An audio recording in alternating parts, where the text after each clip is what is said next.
Hello दोस्तों, स्वागत है आपका आपकी ही अपने यूट्यूब चैनल साहित्य HBS में। दोस्तों, NDA नेट की डेट जो है डिक्लेयर हो गई है, तो आप लोग एक्टिव हो जाइए। देखिए, पेपर तो होंगे ही इस साल में, 2020 में पेपर होंगे, ये बिल्कुल 100% श्योर है, निश्चित है। तो हम देख लेते हैं, नेट के सिलेबस के अकॉर्डिंग ही हम चल रहे हैं। आज हम राजभाषा के रूप में हिंदी, इस पर हम थोड़ा विस्तृत अध्ययन कर लेते हैं और इसमें कई जो है आपके उत्तर मिलेंगे प्रश्न के, तो कई कॉन्सेप्ट हैं वो क्लियर हो जाएंगे। तो चलिए हम फटाफट इसको रिवीजन कर लेते हैं। राजकाज संचालन हेतु किसी न किसी भाषा की आवश्यकता पड़ती है। स्वतंत्रता के पश्चात राज्य सत्ता जनता के हाथ में आ गई। लोकतांत्रिक व्यवस्था में यह आवश्यक हो गया कि देश का राजकाज लोक भाषा में हो। अतः राजभाषा के रूप में हिंदी को स्वीकार किया गया और 14 सितंबर 1949 ईस्वी को भारत के संविधान में हिंदी को मान्यता दी गई। 14 सितंबर 1949 ईस्वी में भारत के संविधान में हिंदी को मान्यता मिली। संविधान की धारा 120 के अनुरूप संसद का कार्य हिंदी में या अंग्रेजी में किया जाता है।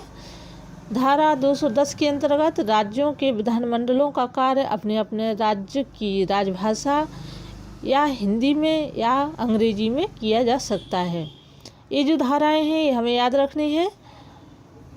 तो धारा 210 के अंतर्गत त्रिभाषा सूत्र अपनाया गया कि एक तो जो राज्य की भाषा होगी या फिर हिंदी या अंग्रेजी, इन तीनों में से किसी एक में कार्य हो सकता है। धारा 343 संघ की राजभाषा हिंदी और लिपि देवनागरी होगी। अंकों का रूप भारतीय अंकों का अंतर्राष्ट्रीय रूप होगा। तो इसको हमें याद रखना है कि धारा 343 संघ की राजभाषा हिंदी, लिपि देवनागरी होगी। अंकों का रूप जो है भारतीय अंकों का रूप अंतर्राष्ट्रीय रूप होगा। अंकों का रूप वही है 1, 2, 3, 4, ये जो है अंतर्राष्ट्रीय रूप है। विश्व में सभी देशों में इन्हीं अंकों को अपनाया गया है। आगे हम देख लेते हैं, धारा 344 राष्ट्रपति द्वारा निर्धारित किया जाएगा कि धारा 344 में क्या दिया है, यह राष्ट्रपति द्वारा निर्धारित किया जाएगा। धारा 344 में कौन कौन सी शासकीय कार्य हेतु हिंदी का प्रयोग अधिकाधिक किया जाए, इसमें धारा अनुच्छेद 345, 46, 47, 48, 49, 50, 51 आदि सभी में राजभाषा के विकास और प्रसार का वर्णन है। तो ये हमें याद रखना है कि धारा 345 से 351 तक जो है हिंदी भाषा या जो हिंदी हमारी राजभाषा है उसको अभी आधिकारिक रूप से राष्ट्रभाषा का दर्जा नहीं मिला है, लेकिन जब हिंदी हमारी जो राजभाषा है तो उसके प्रचार और प्रसार, विकास, वृद्धि में इन धाराओं का सबसे महत्वपूर्ण योगदान है। तो ये आपको याद रखना है। अब हम देख लेते हैं राजभाषा आयोग 1955, इसकी मुख्य अनुशंसाएं कौन कौन सी थी, क्योंकि ये जो है हिंदी से संबंधित है सभी धाराएं। तो राजभाषा आयोग 1955 ये बहुत ही इम्पोर्टेंट है नेट की परीक्षा की दृष्टि से।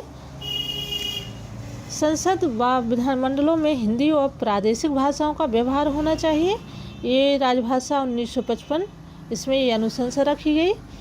14 वर्ष की उम्र तक भारत के प्रत्येक छात्र को हिंदी का ज्ञान करा देना चाहिए। हिंदी क्षेत्र के विद्यार्थियों को एक और भाषा, विशेषतः दक्षिण भारत की भाषा अनिवार्य रूप से सीखनी चाहिए। हिंदी सर्वाधिक बोली व समझी जाने वाली भाषा है, यही सारे भारत का एक माध्यम है। भारत सरकार के प्रकाशन अधिक से अधिक हिंदी में हों। प्रतियोगी परीक्षाओं में हिंदी एक अनिवार्य प्रश्न पत्र रखा जाए। ये अनुशंसाएं जो है राजभाषा आयोग ने राजभाषा आयोग ने सरकार को दी कि हिंदी के लिए क्या क्या कार्य होने चाहिए। अब हम देख लेते हैं हिंदी भाषा प्रयोग के विविध रूप। तो देखिए ये सबसे महत्वपूर्ण है, ये हमारे टॉपिक में दिया हुआ है, बोली, मानक भाषा, भाषाएं। तो क्या है हिंदी भाषा प्रयोग के विविध रूप, इसमें सबसे पहले हम देख लेते हैं बोली किसे कहते हैं, क्या है बोली और इसकी विशेषताएं हैं। हिंदी मूलतः हिंदी भाषी क्षेत्र अर्थात हिमाचल प्रदेश, हरियाणा, दिल्ली, उत्तराखंड, उत्तर प्रदेश, बिहार, झारखंड, मध्य प्रदेश और छत्तीसगढ़ की भाषा है। इन क्षेत्रों की अपनी अपनी बोलियां हैं। आदिवासियों की बोलियां तो अपना स्वतंत्र अस्तित्व रखती हैं।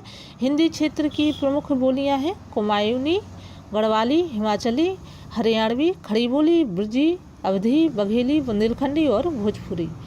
इन बोलियों की अनेक उपबोलियां हैं।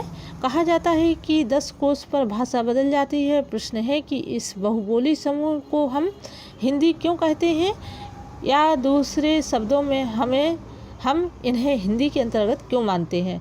ऐसा इसलिए कि इनका व्याकरणिक रूप जो है थोड़ा बहुत भिन्नता के बावजूद हिंदी के ही समान है। इनकी शब्दावली भी अधिकांशतः समान है, हिंदी के ही समान है। इन बोलियों और उपबोलियों का व्यवहार करने वाले एक दूसरे की बोली समझ लेते हैं। सबसे महत्वपूर्ण बात यह है कि इनमें परंपरा से केंद्रोन्मुख भाषा में साहित्य रचा जाता रहा है। इस क्षेत्र में ब्रजी और अवधी 2 प्रमुख व्याख्यात साहित्यिक भाषाएं रही, जिनमें विश्व स्तरीय समृद्ध साहित्य रचा गया। मानक हिंदी का क्षेत्रीय बोलियों से कोई विरोध नहीं है, उल्टे ये बोलियाँ हिंदी के क्रमिक विकास में सहयोग ही करती आई हैं। इतने बड़े भाषा क्षेत्र में कभी कभी विवाद उठना स्वाभाविक है। आज की मानक हिंदी का आधार खड़ी बोली है, जो पश्चिमी क्षेत्र की है। इस खड़ी बोली में हिंदी की अन्य बोलियां ने अपना योगदान करके उनके मानक रूप का निर्माण किया है। तो दोस्तों, ये तो थी बोली जो क्षेत्रीय स्थानों पर बोली जाती है और बोली का अपना स्वतंत्र अस्तित्व होता है। आदिवासी बोलियों का भी स्वतंत्र अस्तित्व होता है। बोली जो है इनका कहीं ना कहीं इनकी शब्दावली और व्याकरणिक रूप जो है हिंदी खड़ी बोली को लिए होती हैं। तो आज के लिए इतना ही। उम्मीद है आपको वीडियो अच्छा लगा होगा। वीडियो देखने के लिए बहुत बहुत धन्यवाद। आगे हम देखेंगे मानक भाषा और भाषा के अन्य विविध रूप। इसके बाद फिर हम इसके प्रश्नोत्तर देखेंगे और जो आपकी परीक्षा की दृष्टि से बहुत उपयोगी है, क्योंकि हम NTA NET के पाठ्यक्रम के अनुसार चल रहे हैं। तो घर पर रहिए, सुरक्षित रहिए, अपनी पढ़ाई मन लगा कर करिए और प्रेशर बिल्कुल भी नहीं लीजिए। टेंशन यदि आप लोग लेंगे तो आपकी जो मेमोरी है, स्मरण शक्ति है, भूलने की क्षमता अधिक हो जाएगी। बेफिक्री के साथ पढ़िए, मस्त रहिए, खुश रहिए। धन्यवाद।